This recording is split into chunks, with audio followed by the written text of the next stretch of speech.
Good day, everyone. Welcome to iPortal.live, the definitive Islamic economy knowledge portal from Malaysia. We have with us Dr. Marco Tieman. Professor Dr. Marco Tieman is the founder of LBB International, a consulting and research firm specialized in supply chain strategy. Marco is a full professor at Help University, in charge of research on halal supply chain management and halal risk and reputation management. He teaches supply chain management for DBA and BA courses. He is also a research fellow with the University of Malaya Halal Research Center, where he is involved in research on halal supply chain management, halal clusters, and halal reputation management.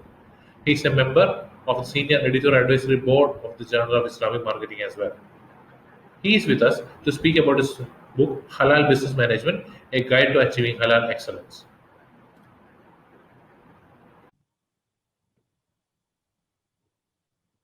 Great. So, Marco, welcome once again. It's an honor and a privilege to have you at iPortal. Welcome. Yeah, thank you so much, Rakesh. It's a great pleasure to be here at iPortal to share a little bit about my book. Yeah. Great, great. So, Marco, about the title of the book, Halal Business Management, which you are just been released. So, do you think it was unthinkable a few years back to mention halal and business management in the same sentence, so to speak, on the title of a book? Yeah, so the book title is Halal Business Management, a guide to achieving halal excellence. Yes. So this is the front of my book. I'm still waiting for receiving the book here in Malaysia, but in other parts of the world, they have been able already to release it. So my family in Holland has already received the book. The title of the book, Halal Business Management, it is good to understand that the halal industry has been dynamic. So at the very start of the halal industry, it was all about halal meat. Then it went to halal food. Then it went to cosmetics, pharmaceuticals, services such as logistics, but also Sharia compliant hotels. So halal went mainstream. First of all. Secondly, halal is also going through an evolution. So halal started as where Muslims were selling products, and because the business owner is a Muslim, it was assumed that all the products and services he sold were halal. Then we moved in the halal evolution towards a product approach to halal, where halal products and services could be certified by an independent halal certification body. And so today we have about 400 to 500 different halal certification bodies that can certify products and services halal. What you see now over the past years is that halal is moving from a product approach towards a supply chain approach, where halal is treated similar to food safety, end to end. So from source all the way to the supermarket or restaurant. I call that a supply chain approach to halal. And what is the future? I call that stage 4, is the halal value chain, where you also address other aspects such as Islamic finance, sustainability, what is also a very important factor lately with the UN goals. So finance is important, sustainability, but also aspects such as branding and marketing. So it's good to realize that halal is dynamic and is moving from an original approach as the Muslim company to a product approach, supply chain, and value chain. So my book, Halal Business Management, is about halal excellence, and I see halal excellence as a process, a pursuit of halal excellence. So it is a lot of work to get it right, and I think it's also important to understand. Yes, Marco. So if I may ask a question there, you mentioned that it started off from meat industry, and then later on evolved to higher up in the value chain. It went higher up in the value chain, and now it's all about, as you mentioned, about a halal value chain, which is the future of it. So my question is, how lengthy was this process? How long did it take from meat to this value chain approach? Well, some countries are further in this. So So if you, as like the Malaysia in 2010, they already introduced a halal supply chain standard. They called it at that time the Halal Non-Toiban Assurance Pipeline Standard. So Malaysia, but also Indonesia have been one of the leaders, one of the first countries to establish halal standards, and have been developing advanced halal standards. Whereas in the Middle East, yes, there was a Gulf standard, but only quite recently countries created national standards and advancing standards, such as the UAE and also the Kingdom of Saudi Arabia. So Asia, Malaysia and Indonesia were one of the pioneers in this, and you see that they are further in the evolution of halal, whereas other countries might be still at the base level. Some Muslim countries don't have halal standards, so they're still at level 1 at the Muslim company. And so a lot depends on the level of maturity of a country in terms of its halal assurance system. But you can also apply this model of that evolution of halal, which I developed, as looking at as a maturity of your own company. So if you have a halal business, am I halal certified? Does my halal assurance system cover only the product or also the entire supply chain? And so you can apply it both at the country basis, based on the systems that are in place, based on the standards, but you can also apply it to the halal maturity of your own company. Yep. So Marco, you mentioned that it started off in 2010 in Malaysia, and Indonesia caught up with it. So we can see that there are, actually I'm surprised to hear that some of the Muslim countries are still in stage 1. What do you have to say about that? So there are some countries in Africa and Middle East that are still at stage 1, and I hope also that they can develop halal standards and move up in terms of the halal evolution. It is important that the Muslim countries take ownership of halal and be also strong producers of halal products. And the halal certificate and the halal logo becomes very important. It's an important symbol for Muslims to recognize that the product or service is halal certified. So it's a symbol of trust. It is a symbol of quality. It's a symbol of halal and tayyib. So Marco, now I would like to know what's the core idea that you have dealt with in the book? You have touched upon many subjects now, many areas now, many nations, the history of evolution, and many other things I just mentioned. But what's the core idea in the book? So the main idea of the book is that I want to create the building blocks of professional halal business management. So how best can companies organize and also upskill at their halal business operations? So if you talk today, which are the biggest halal brands? Like the biggest halal food brand is Nestle. So in the top 10 from largest halal food brands, these are all brands from non-Muslim countries. If you look at the biggest raw materials provider, ingredients providers, the same.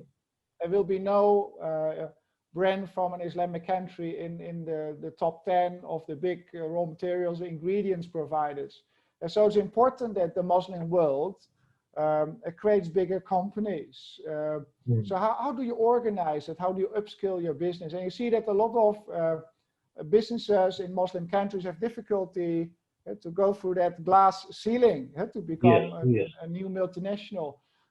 Sometimes they are big, but they are diversifying in different unrelated industries, such as property, which I think is a shame. You need to laser focus. So what I hope with this book is to create business strategies, how to serve Muslim markets, and how to laser focus on your business. Okay, Marco, you just mentioned that Nestle is one of the biggest players in the market, and I think it's surprising for many people like me sometimes. So I would also like to know the infrastructure, the IT infrastructure, especially, that should underpin this process. So what do you have to say about that? the robustness of the IT systems, because it's all about tracing back to a particular origin. So it may need some kind of an expertise and evolution in terms of IT infrastructure and developed IT infrastructure. So how do you look at that? Yeah, so it is important to realize that halal excellence is based on the foundation of quality excellence. So you have your quality management system, which is your basis. Yes. On top of that, you put your halal assurance system. So your halal assurance system is always on top of your quality management system. So those big multinationals, such as Nestle, have a well-developed quality management system, including tracking and tracing. So if you have a far developed quality management system, including tracking and tracing, and to build up that small module of halal assurance is pretty easy. In a lot of cases in Muslim countries, they might have a lot of knowledge about the halal assurance system, but the quality management system might be missing or gaps in there. So often with SMEs in Islamic countries, and especially developing countries like Indonesia, for example, and Bangladesh, Pakistan, they have difficulty, those SMEs, in building their quality management assurance system. So they have a weak quality management system, which makes it difficult for them to export to certain markets. It's not a hygienic production environment. So they also have difficulty to get the halal cert. Because so how well are the governments aware of it? How well are these governments in Pakistan or other nations aware of this fact? Yes, I think a lot of countries are aware of this. I have a lot of dealings in Indonesia. And so also iPortal, in the iPortal, they want to develop programs also for SMEs to help to improve the quality system as well as the halal assurance system. But if you talk in terms of numbers, I mean, most companies are those micro SMEs and those bigger SMEs. So in terms of numbers, of course, they outweigh those multinationals in terms of numbers. So the effort to do improvements there is very time consuming. So that's why at iPortal, they're thinking of creating education modules online, which are accessible for SMEs and also the larger companies to get their foundation of halal excellence right. Great. So Margot, now moving to the next question. I'm curious to know, when did you first think of writing this book? I know it's an academic exercise. I know it's not something like you go and write a novel. It's not like that. I know that. But still, there should be one starting point, a spark that lit the fire. Can you tell me more about that? Yeah, so it's a good question. I've been doing research as an academic. So I did my PhD on halal supply chain management to understand what is the application of halal in supply chain management. So I started my academic journey in 2006. Also was involved in many advisory projects to governments and companies to develop halal supply chains and halal production system. So I had to be honest to you, I had already a few earlier attempts to write my book about halal business management, and earlier maybe initially focused more on halal supply chain management. But what happened during the lockdown because of COVID in March this year, I was in the house, not allowed to go anywhere else. So difficult to do business. So I thought, I need a new project. And then my mother from Holland said, so what are you doing, Marco? Maybe it's time to finish your book. And I thought, yeah, I should. So that's triggered me to say, well, this is my new project. I'm not allowed to get out of the house during the lockdown in Malaysia. So let's start with this. So this triggered me to write my book. I found a great publisher, Routledge, which is part of the Taylor & Francis Group based in London. And they stimulated to make this a great book. So this book now, it covers not only supply chain management, it covers also about the halal industry, halal certification, halal purchasing, halal logistics, halal supply chain, halal clusters, so the halal parks, but also halal branding and marketing and halal risk and reputation management. So it's a quite complete book now about halal operations, from certification, procurement, all the key functions in the company that are dealing with halal have been covered in my book. And to be honest, I wouldn't be able to write this book 10 years ago. So I think it is sometimes the timing has to be right also. COVID brought a lot of problems worldwide, which I'm very concerned about, also for the Muslim world. So if something positive came out of this for me, then it was that book. But I'm very concerned about the impact of COVID for the world. So courtesy of COVID, the book was written. Yeah, during COVID it was written, but of course I've done for many years academic research. So a lot of the models I share in there are also based on my years of academic research. And often the problem is, you're touching a good point. So academics, they have access to my academic papers. And if you're non-academic, not related to a university or research institute, you probably haven't heard of me. You have poor access to my research work. So this book allowed me to share halal excellence and halal business management with the world. And I think that's the beauty. Now it can go to the business people or youth that wants to learn how to be successful in the halal industry. So maybe you would also like to speak about the book writing journey of yours, where it began, how it started off, and the beginning, middle, and end, and the challenges you faced in between, and how you managed to overcome the same. Yeah, so initially I was thinking of more a book on halal supply chain, because I've done a lot of research in that field. So is it a typical textbook, or is it something beyond a textbook? Yeah, good point. So I didn't plan it to be a pure textbook. I wanted to be a business book. So that was a book on the shelves where business people or young people that want to be active in halal business, set up a new company, would grab. At the same time, I also wanted, because I'm teaching MBA and DBA, I also wanted to create an MBA module, Halal Business Management, where this book could also be a supporting book. So it's about 220 pages book now. But I didn't plan it that big initially. I thought it was a business book, so maybe 100 something pages. So initially more on supply chain.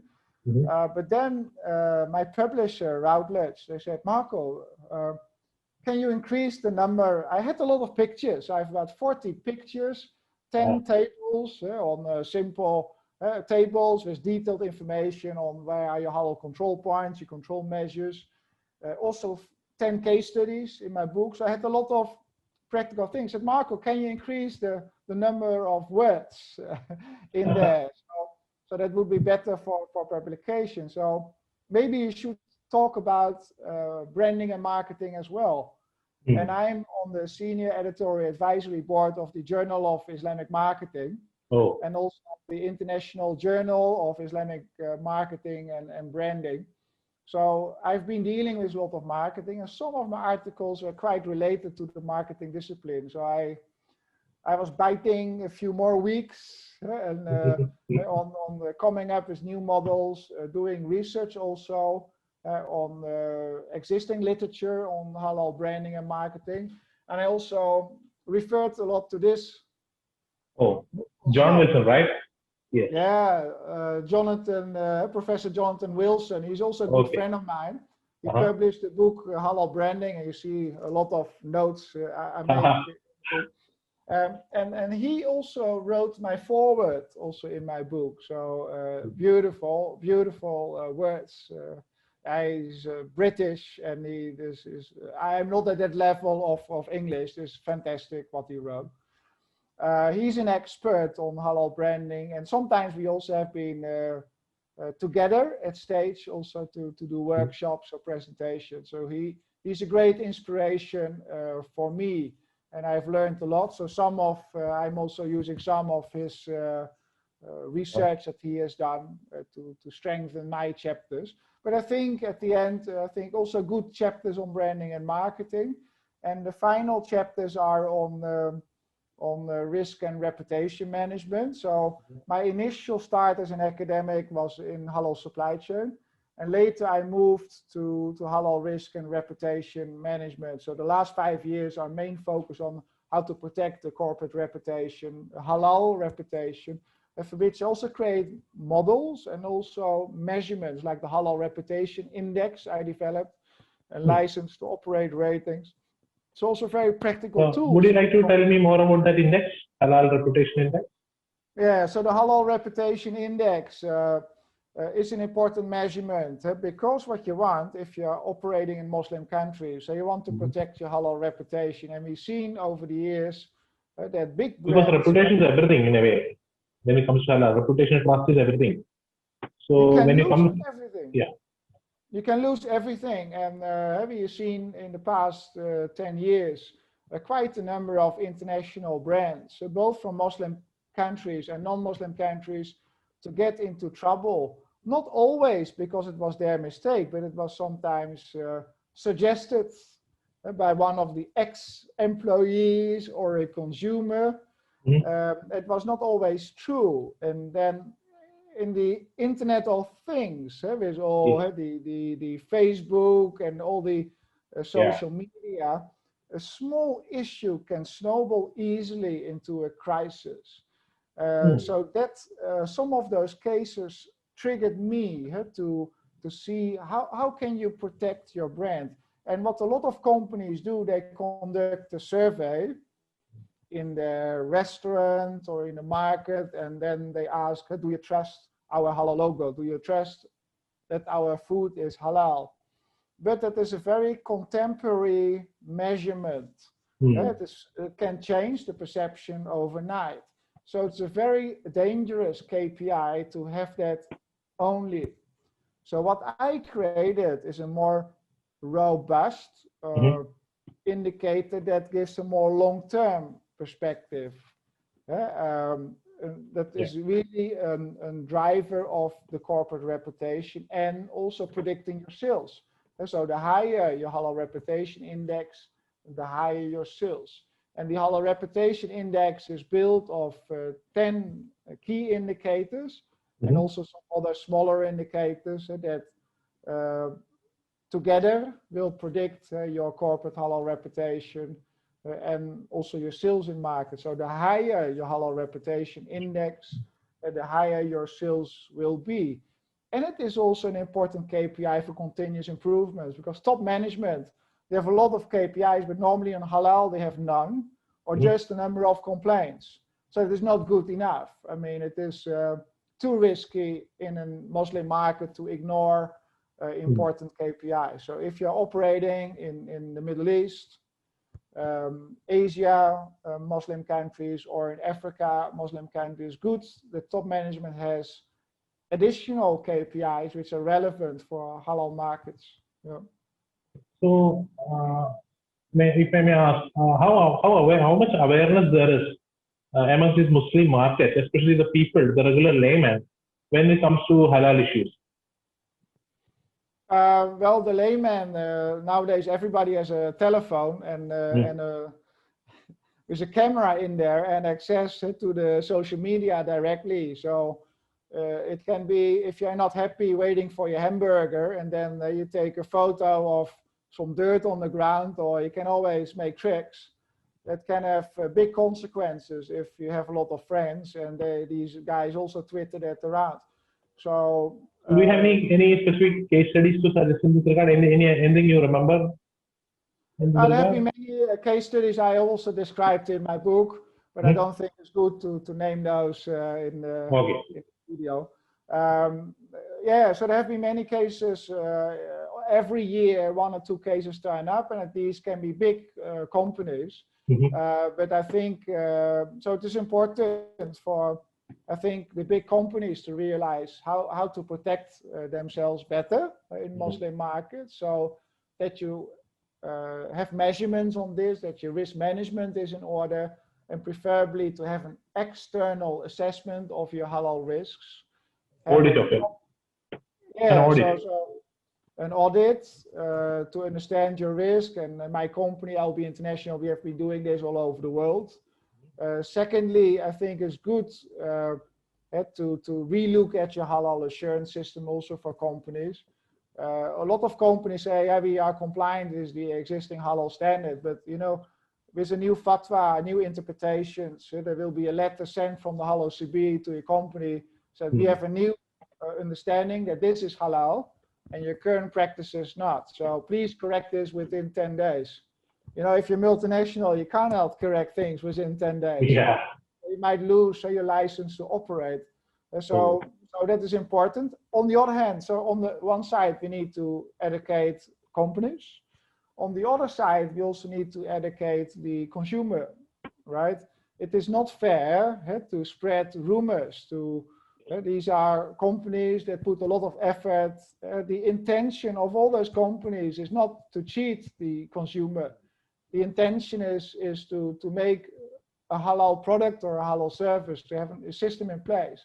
So the intention is not negative. So if sometimes there can be mistakes, or sometimes you are angry, but to put all your anger to a company that's doing its best to provide halal for the community, that's a big punishment you give in social media. So I think we also have to be very careful as consumer to go wild on a company, whereas so your book, I believe, has specific references in this aspect as well, how to manage the social media side as well, I believe. Yeah, so in halal, my halal risk and halal reputation chapters, I have 2 different chapters on that.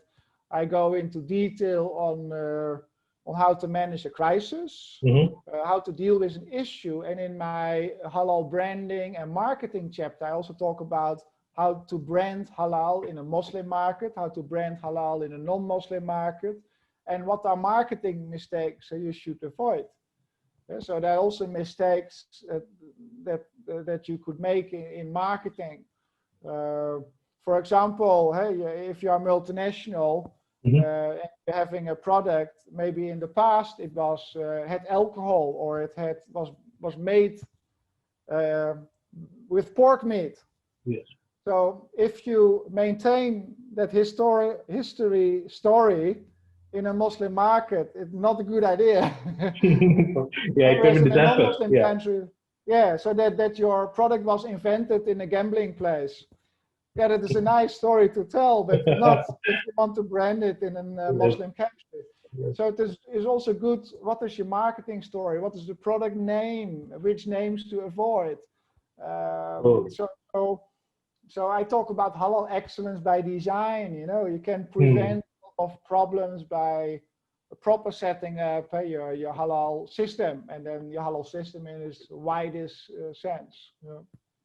So Marco, you're talking about a lot of research. So you just mentioned about Jonathan's book, and can you also give me some idea how difficult it was, or how easy in some cases it was to find resources related to this book for your references? Well, I'm an academic since 2006. So a lot of the references I used are the models I developed, and I'm up to date as a professor in halal supply chain management and halal reputation management. So I know of other academics that also have published yesterday important research. So also in my book, you'll find links and also important models developed by other researchers. So that's important. It's also important that I quote also from other experts, such as Jonathan Wilson, and also from an important old friend of mine. He unfortunately passed away, is Abdul Hamid Evans, and I also quote his words, how he described halal. And if you allow me, I would like to share that with you. Please do, please do. So Abdul Hamid Evans, so at one of the World Halal Forums held in Malaysia, he defined halal in the conference as following.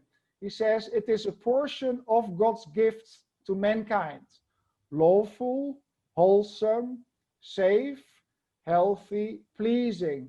Halal is not just about the end product, it is the entire process. It's a trust, an honor, and a responsibility. So what he mentioned here is that halal needs to go beyond the technical meaning of lawful.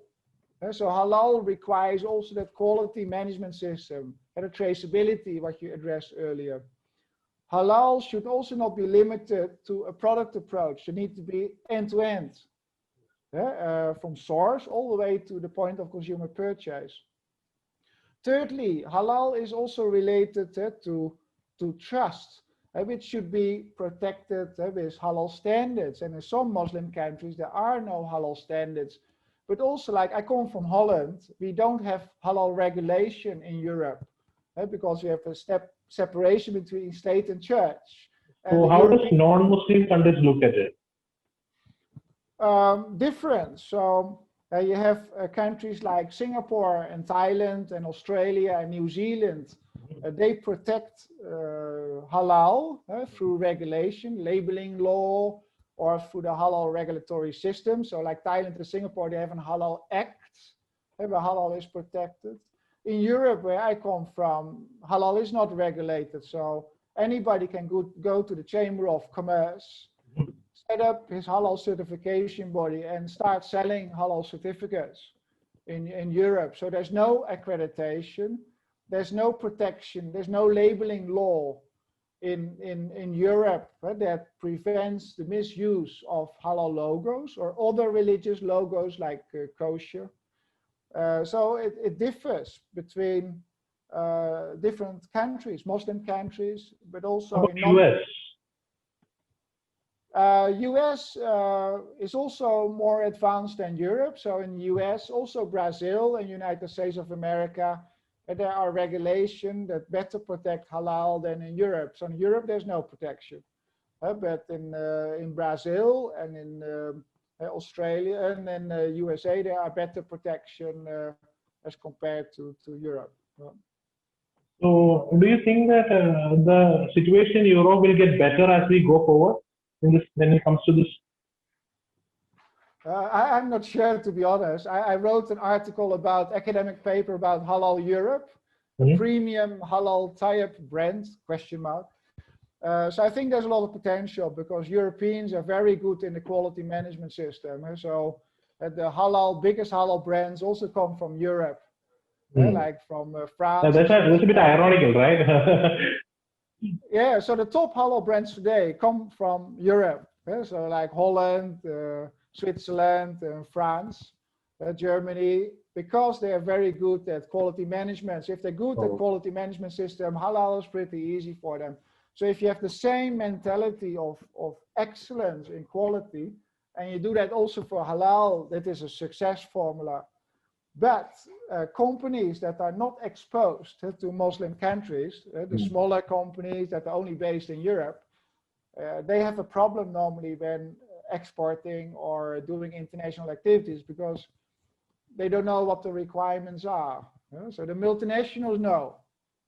But the group below that are only operating in Europe, they might have some nasty surprises in the years to come, which I'm very concerned about. And I've been talking to the EU governments and various local governments in Europe about this. I hope they pick it up and do something with that. And UK? UK has a considerable Muslim population. A big Muslim population, but they have the same religion to have a separation between state and church. Yes. Maybe that changes after the 1st of January. It might be a good outcome for UK for them. And some multinationals moved from the mainland to England, so if they take halal serious and organize it better than mainland Europe, that might be a great strategy. Touching a nice point. Great. I know you are talking a lot about your book, and you explain the merits, you explain the content of the book in a subtle way. So can you just also tell me why someone should buy your book, how the world will benefit from it? Yeah. I think companies would benefit from practical advice and guidance how best to organize the halal operation, and also protecting the reputation and license to operate when doing business in Muslim markets. I think for governments it's important to learn, and we talked about Muslim countries and non-Muslim countries. I think it's important that a sound halal ecosystem is being established in countries, both Muslim and non-Muslim countries, to better protect halal, and in non-Muslim countries also to better prepare companies to serve the Muslim markets, and in Muslim countries on the other hand to start producing bigger in a bigger way, because a lot of Muslim countries are net importers, are very dependent on imports from non-Muslim countries, to create a good solid ecosystem to develop halal production. And in Indonesia, I'm the project director of Modern Halal Valley, which is the first and largest halal production cluster in Indonesia. So we are creating in Indonesia a halal ecosystem, advanced halal ecosystem, to bring SMEs on board, multinationals, and to create a cluster, but also connect the Indonesian clusters to other Indonesian clusters and other clusters, halal clusters all over the world. So it is good to start working together in the spirit of the Ummah. It's also important that you work together instead of just competing. So I think that ecosystem is very important, and governments they play an important role in defining halal ecosystem. So we need governments for that. So I hope that I give some practical strategies for government as well. On the education side, I've created in my book a Halal Business Management module. So I'm already in discussion with a few universities to adopt a Halal Business Management module in their education. Because what you see is that in a lot of Islamic countries, if you follow an MBA program, it is exactly an MBA program that is a copy of an MBA from the West, from Australia, US, or Europe. But there's nothing is educated to you about the halal industry. So I think it's very timely that we teach the new business elites in the Muslim world about the halal industry, to get them enthusiastic, to create the new halal brand. So we need more initiatives from the Muslim community to participate in the halal industry, innovation in the Muslim world. So I think this book can also be an important education book for students and universities to teach this important subject, I believe. Yes. And you just mentioned about Halal Valley in Indonesia. So is it something replicable? Is something which we can learn lessons from and then implement everywhere in the stakeholder universe?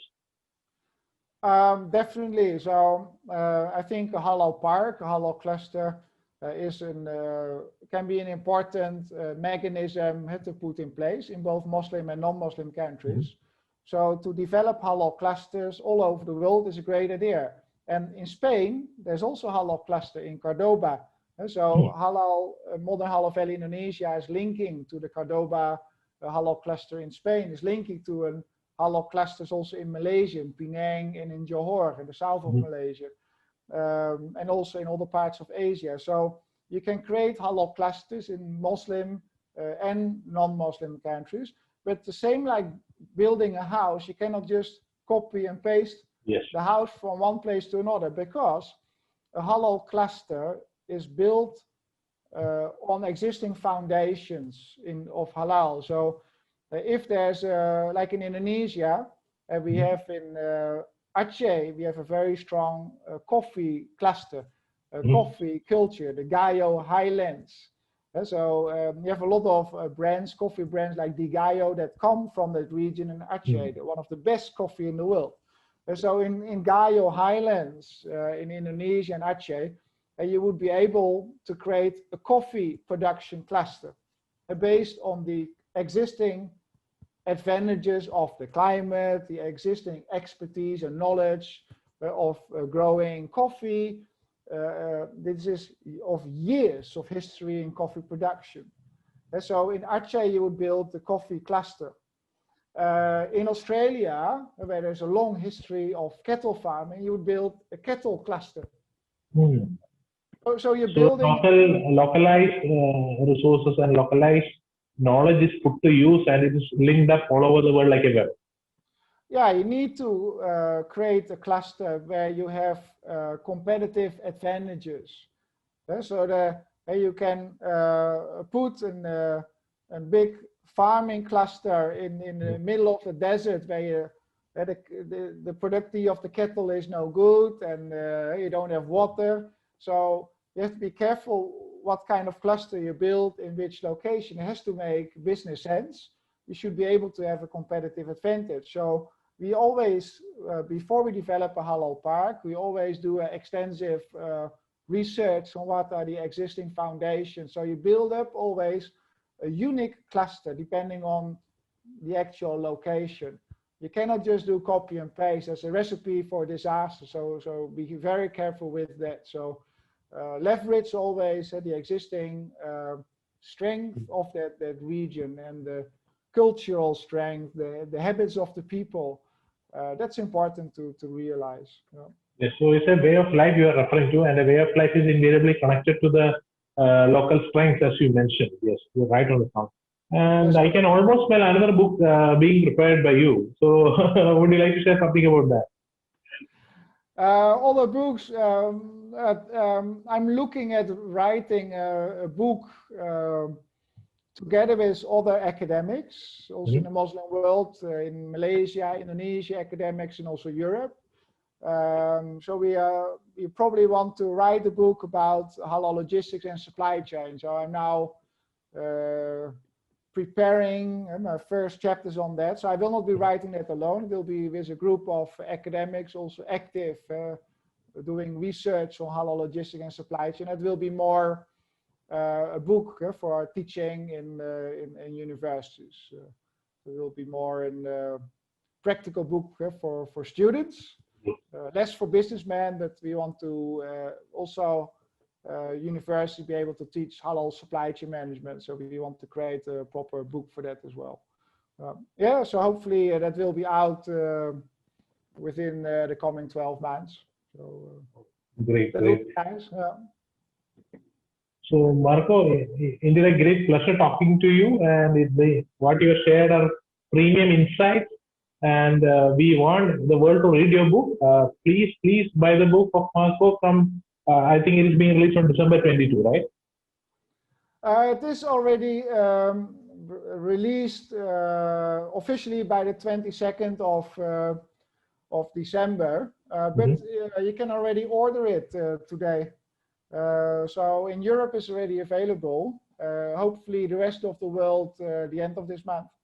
So you can already go to my website. So I created the website halalbusinessmanagement.com, and there's a list of where you can purchase the book, and it should be available already by the 22nd of December. You can do pre-orders. Probably Europe and America is already available now, and Middle East and the rest of the world, Asia, will be available probably the end of December. Yeah. So Marco, all the best for your book, first of all. All the best for your book. Thank you so much, and I hopefully it can bring knowledge and strategies to the world. So I think it's important that this knowledge is being shared, so that the Muslim world can play an important role in the halal value chain, and that countries can move to the next level. We talked earlier about the evolution of halal. So hopefully I can do my little bit in helping companies and countries move to the next stage.